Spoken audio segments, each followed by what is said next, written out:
It's been a couple months since we got our 15-gallon planted ecosystem tank established, and in that time, a lot has changed.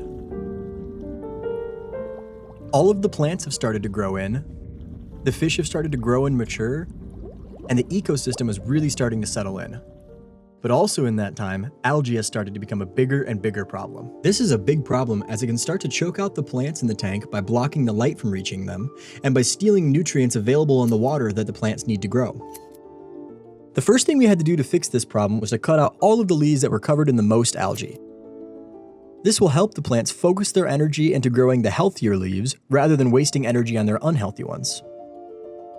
While doing this, we also took trimmings from the Vallisneria and replanted them in the back of the tank to help fill it out, as the back is starting to look a little bit bare and could use a few more plants. After we finished working on the plants, it was time to work on cleaning up the peace lily. First, we had to pull all of the hair algae out of the roots, and then we pulled the plant out of the water to clean it up even more.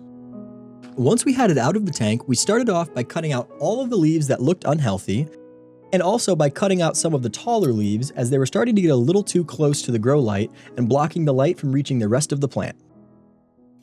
With that, we moved on to trimming back the roots. We did this because the roots were starting to get really overgrown in the tank and were taking up a lot of the space that the other plants could be using to grow. Trimming the roots was also good as it allowed us to make sure that there were no unhealthy roots starting to break down in the water, which would increase the amount of algae we were dealing with.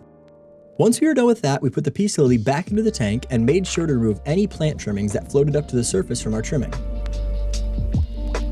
To make sure that we don't have to keep dealing with these types of algae breakouts, we decided to increase the cleanup crew in the tank. We decided to go with 5 more cherry shrimp and 3 more Amano shrimp. We went with these guys as they seem to do the best in the tank and would make quick work of eating all of the algae in the tank and keeping it from coming back in the future.